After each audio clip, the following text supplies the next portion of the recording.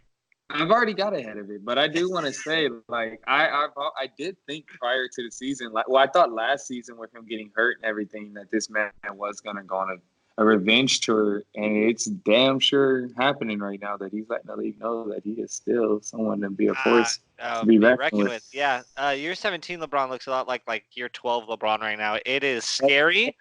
I believe the Lakers are the Clippers' #1 comp, especially because I want to believe in this rivalry. That's a damn good team over there, led by one damn good legend in LeBron James. So it's everything the NBA needs. LeBron James always should be good, and his team should always be a top team in the league. I can't wait for Christmas. That's all I can think. With LeBron playing how he is, Paul George is just coming out so fast and crazy, and the Clippers looked really good tonight with all of them at times. They looked rusty. They turned it over 20 times. Don't get me wrong, but year 17, LeBron is putting his money where his mouth is, and I can't wait to just see it on Christmas Day against the Clippers full force. He ended who did he dunk on? Bielitsa. He ended that man's life. That looked like LeBron from 6 years ago, dude. Like, are you kidding me? Speaking of dunk, we didn't talk about it. Kawhi caught a body, though. Oh, yes, he did. Full. I feel like caught a Kawhi's body. dunks are so like quietly just like fucking posters. Like in slow motion, like just posters, because he doesn't even do nothing nasty. He'll just like get dunked on. Just get all of it. Yeah, it's brutal. Year 17 LeBron's damn good. I don't like. There's the. I'm like, golly, God, he's good to watch. He's fun to watch. I mean, if you live on the West Coast and you're not watching every Laker and every Clipper game, you're just missing out on good basketball. I don't care who you root for, what your colors run, any of that stuff. If you're a fan of basketball, you should have your eyes on both LA teams every night because they're probably the two best teams in the league, 2 out of the top 3 to 5 easily. Easily. I'm gonna tweet this out from our account to this poll.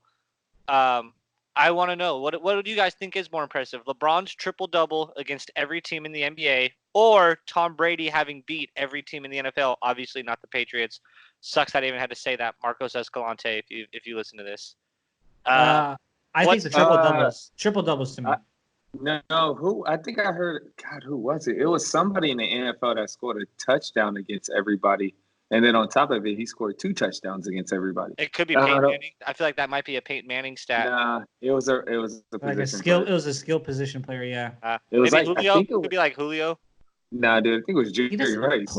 Jacob, Julio went a whole season without catching a touchdown. What makes you think this fool caught 2 against everybody? Just trying to think of guys that ball every year hard as fuck. Like Julio. The last time I let you get into my claws before we. You don't get hurt. I'm like, I saw like half a claw. I'm fucking half a claw deep. Unbelievable. Edit. Jesus. I would say triple double. This is empty. I'm gonna go. I will take, even though it might be the triple double, I will play devil's advocate. I will say this is the reason why Tom Brady gets in this discussion. You have to play every team in the NBA multiple times every year. You can't. There's no way around it, right? Tom Brady doesn't get to play, every team every year. So on the off chance that you do get Tom Brady that year, he has to beat you to accomplish this goal. So you know what I mean? Like there's a couple teams out I there understand he's that probably only played 3 times or less. You know what I mean? Like he doesn't have a big spread. I mean, the Colts he's played a million times, and obviously the whole division and but there's probably some NFC teams that he's maybe played a handful or less, and he's got to win, and it just kind of shows that like longevity of greatness, where like no matter what year you ran into Tom Brady, he was probably one of the best teams in the league, and he probably whooped your fucking ass. So like to me, that's a crazy stat to me. But also on the other end, I mean, who knows?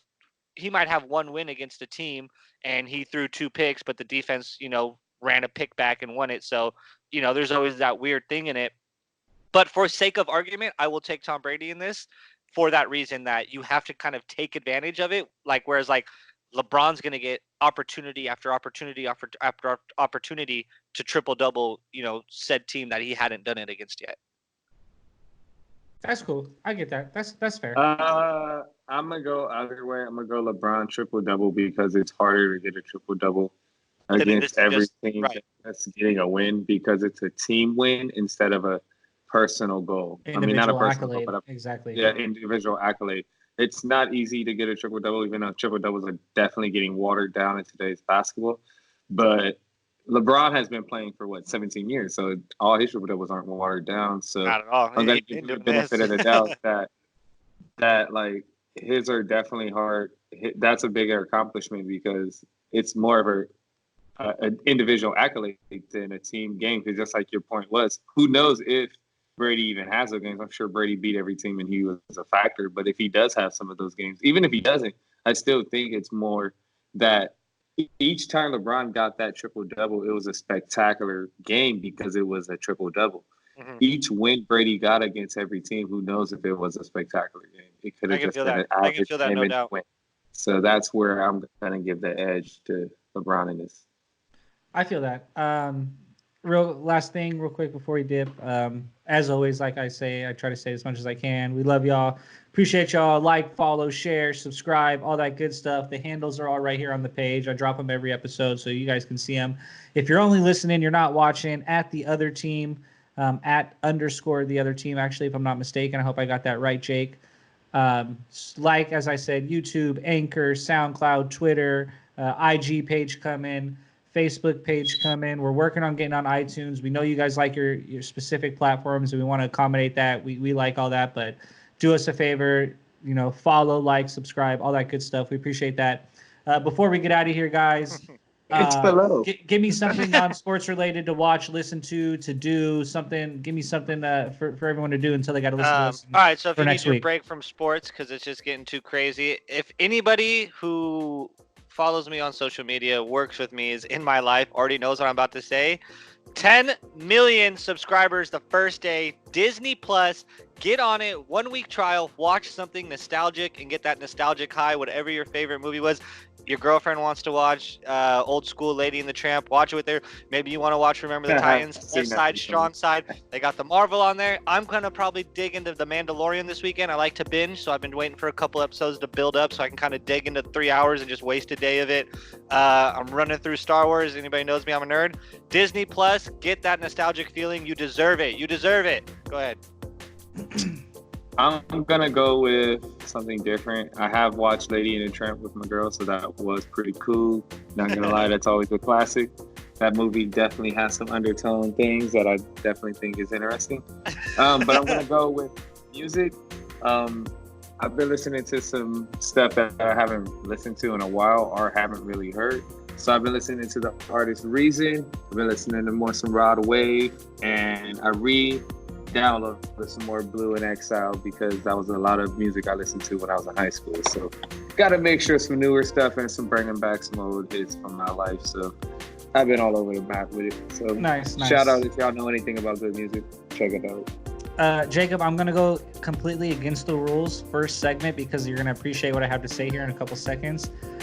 Go out and support your local high school football team if they're still playing for CIF playoffs. Our alma mater, Highland Bulldogs, baby. Hoorah. Go Bulldogs. They got a home matchup semifinal. If they win, they go to CIF state final.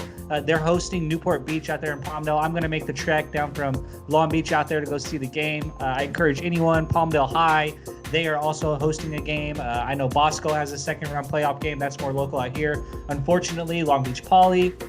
Shout out to the Long Beach schools out here. They got taken out last week by Rancho Cucamonga. But I would say go support your local high school football team. If they're doing something special, if they're still involved in all that stuff's so cool, man.